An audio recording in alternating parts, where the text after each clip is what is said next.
O Senhor esteja convosco. Ele está no meio de nós. Proclamação do Evangelho de Jesus Cristo segundo Lucas. Glória a vós, Senhor.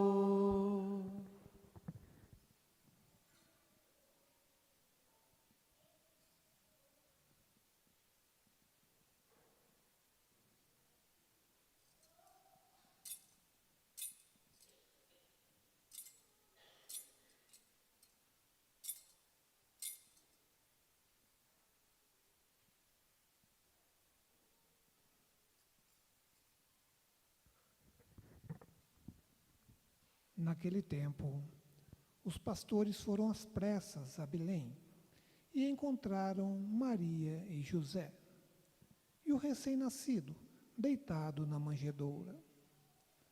Tendo-o visto, contaram o que lhes fora dito sobre o menino. E todos os que ouviram os pastores ficaram maravilhados com aquilo que contavam. Quanto a Maria, guardava todos esses fatos e meditava sobre eles em seu coração. Os pastores voltaram, glorificando e louvando a Deus por tudo que tinham visto e ouvido, conforme lhes tinha sido dito.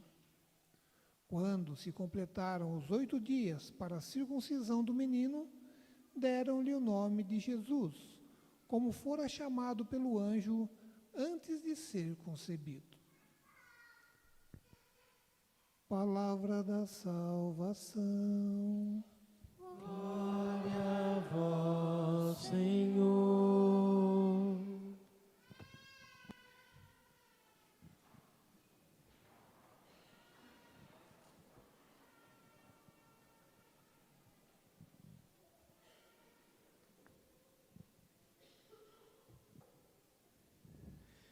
Santo anjo do Senhor, meu zeloso guardador, se a ti me confiou a piedade divina, sempre me rege, me guarde, me governe, me ilumine. Amém. A cruz sagrada seja minha luz, não seja o dragão meu guia. Retira-te, Satanás, nunca me aconselhes coisas vãs. É mal que tu me ofereces, bebe tu mesmo do teu veneno. Meus queridos e amados filhos e filhas, as oitavas de Natal, que nada mais é que a prolongação da celebração do dia 25 de dezembro, como acontece também com as oitavas da Páscoa, que o prolongar da solenidade que nós festejamos e damos início na vigília pascal. E aí todos os anos nós encerramos as oitavas de Natal com a solenidade da bem-aventurada Maria, Mãe de Deus. E a primeira leitura de todos os anos vem do livro de Números, com a bênção de Arão, que todos nós conhecemos. O Senhor te abençoe e te guarde, brilhe sobre ti a sua face e compadeça de ti. E aí eu gostaria de começar essa reflexão sobre o que se entende sobre bênção e graça de Deus.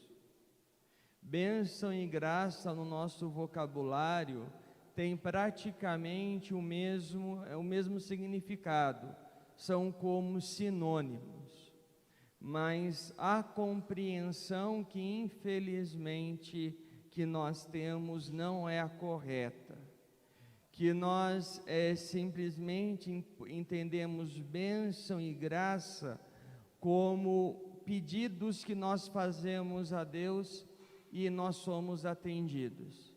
E mais incorreto ainda é quando a ideia de bênção e graça vem com o significado de coisas materiais e supérfluas. A concepção que a igreja nos traz e nos ensina de graça, e a correta é totalmente diferente dessa que eu acabei de dizer. Nós temos a expressão graça de Deus tanto no Antigo e no Novo Testamento. No Novo Testamento, a palavra do grego para significar graça é kairos. E no Antigo Testamento, no hebraico, a palavra que significa graça, a palavra no hebraico é haris ou charis, depende da tradução. Mas eu gosto muito do significado do hebraico, no Antigo Testamento, porque a palavra haris ou charis, a sua definição e significado que é ato de se inclinar, ato de se encurvar. Então, quando nós aplicamos esse significado a Deus, então o significado quando nós falamos de bênção em relação à pessoa de Deus, é Deus que se inclina, Deus que se encurva, não simplesmente para nos ouvir, mas para nos ver, para poder se aproximar de cada um de nós. Porque é essa a ideia que nós vamos ver, especialmente no Novo Testamento. Deus que está junto de nós, Deus que está no nosso meio e para que nós cristãos habita dentro de cada um de nós. Na carta aos Gálatas, que nós escutamos na segunda leitura, é dito a forma como Jesus falava com Deus, a forma que Jesus conversava com Deus, que vem da expressão Abá. Abá significa pai, mas para que a gente entenda, é chamar pai de uma forma muito carinhosa, como para nós alguns têm o costume de chamar o pai de papai ou as crianças de papaizinho. É esse o sentido de Abá, quando Jesus fala de Deus. Então, mais uma vez repito, é para que a gente entenda que Deus se revelou, quis se revelar, mas não de uma maneira distante de nós, ou não simplesmente o Todo-Poderoso que olha por nós, mas o Deus que se inclinou, o Deus que se encurvou para poder se fazer presente na vida de todos nós. E nós não podemos esquecer que pela graça do batismo, todos os batizados, sem exceção, têm a mesma missão. E qual é essa missão ou vocação, que a gente também pode chamar? A santidade. E santidade nada mais é do que pensar e agir como Deus, e além da vocação à santidade, também a missão na construção do reinado de Deus, já aqui nessa terra.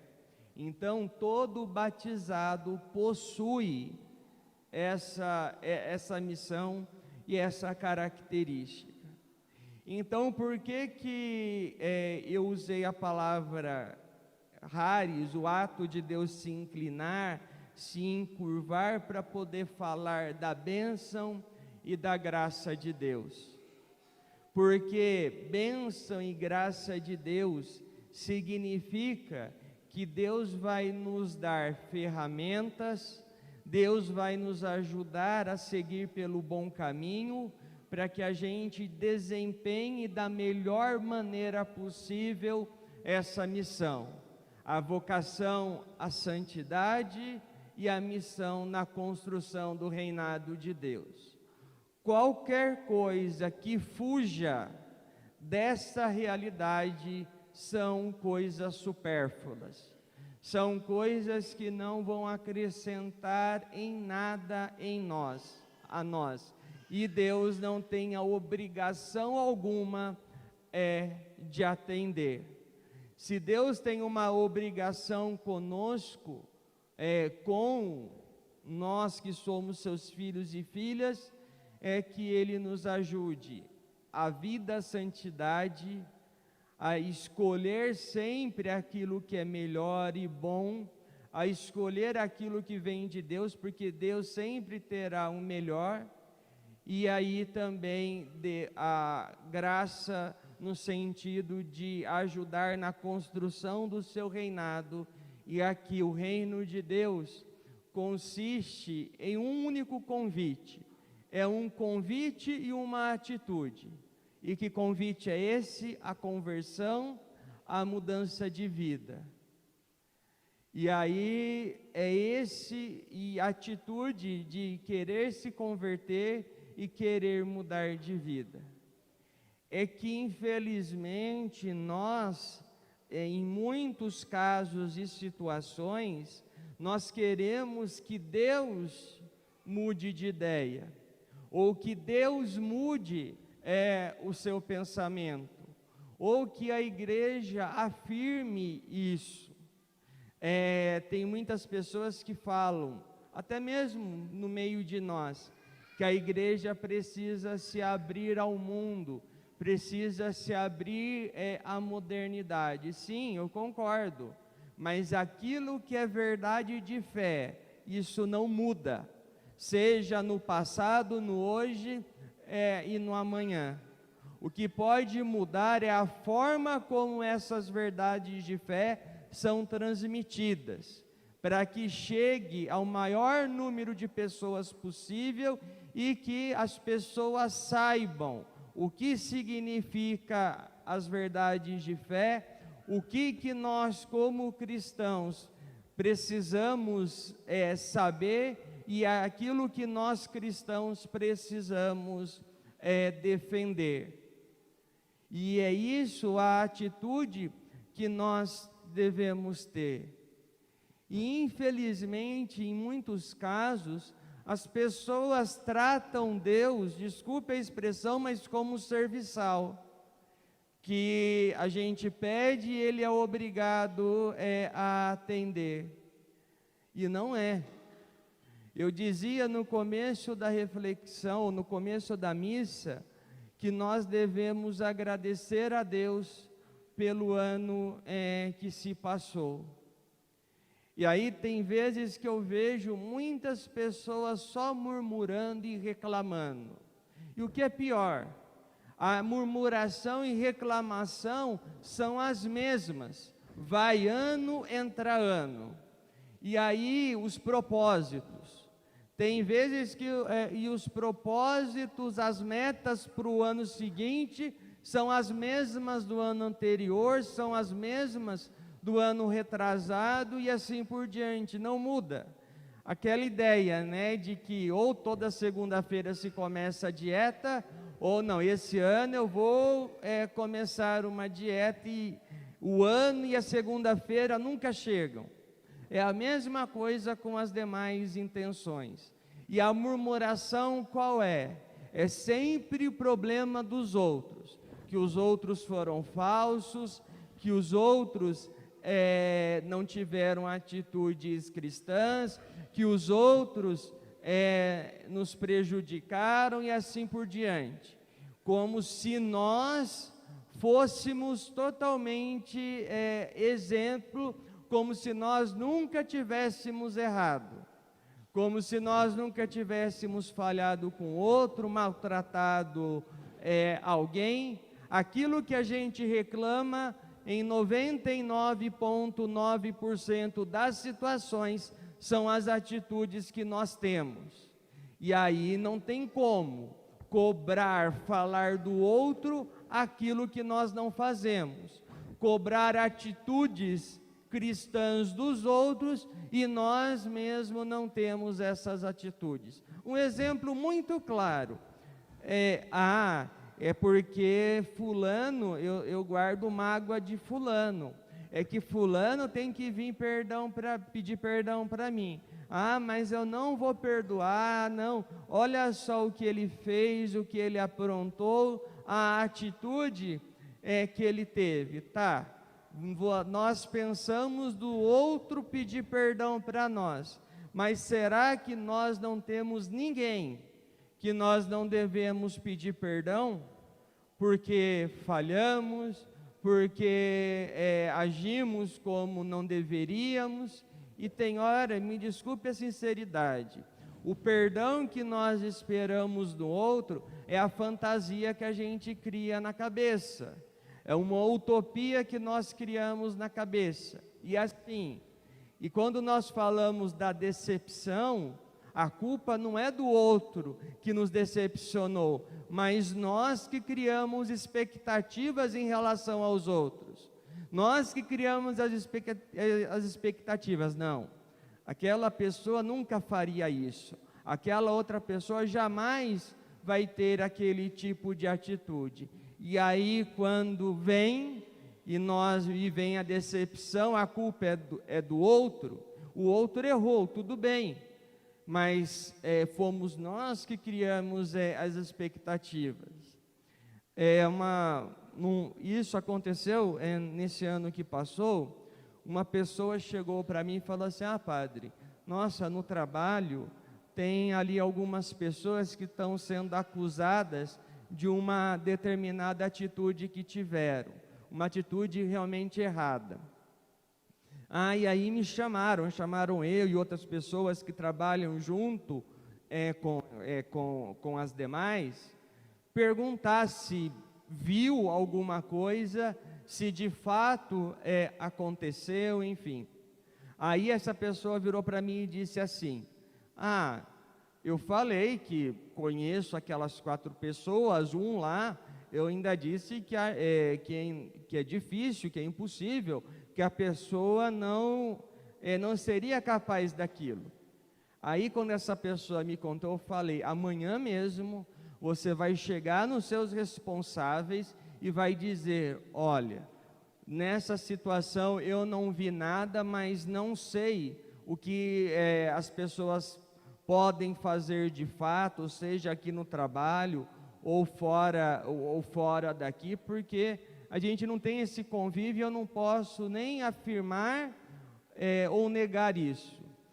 Ela fez isso. 2 dias depois vem a notícia: aquelas pessoas e aquele que não era impossível de se fazer, de dizer alguma coisa, realmente fez, realmente de fato agiu, teve uma atitude que não deveria.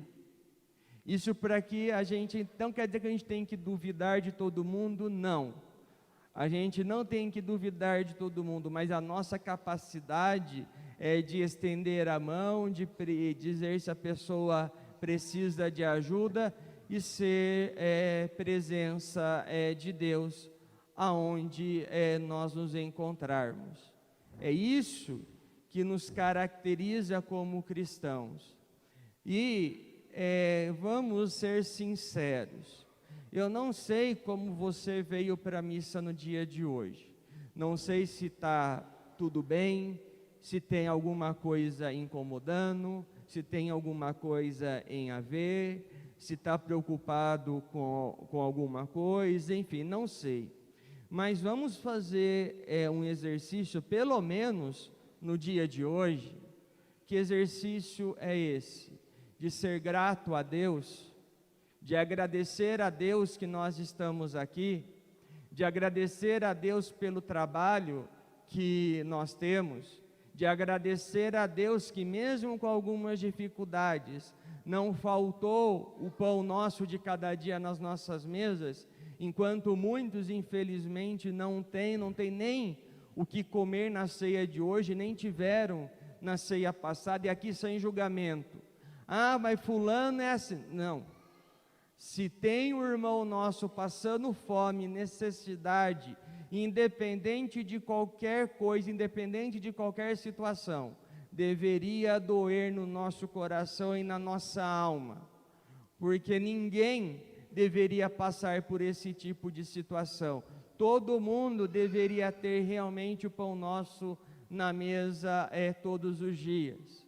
Então, ser grata a Deus pelos membros da sua família, que mais uma vez podem celebrar juntos o dia de hoje, ou alguém que vai faltar na mesa, não porque não está aqui, mas porque fez a sua passagem, Deus chamou a eternidade. Tudo bem, eu entendo que pode ser pai, mãe, irmão, esposo, esposa, filho ou filha, amigo, namorado, noivo, enfim, que fez a sua passagem.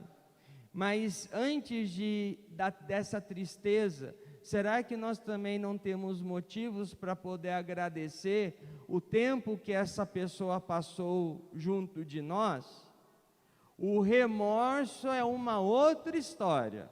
Sentimento de culpa é uma outra história que vem na omissão. Não vou entrar nesse mérito hoje. Mas não temos o que agradecer pelo tempo que essas pessoas tiveram junto de nós. A saudade fica, claro, a tristeza em alguns momentos também, mas para nós cristãos é a certeza de que algum dia nós iremos nos encontrar novamente na eternidade.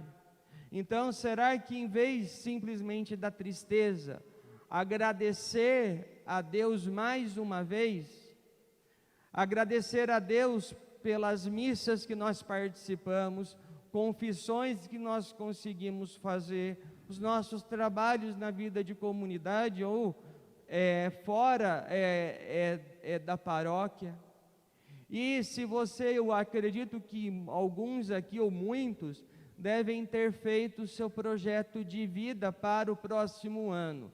Gente, vamos ser um pouco mais pé no chão, porque tem vezes que os projetos, as intenções são até boas, mas são impossíveis de chegar no primeiro momento.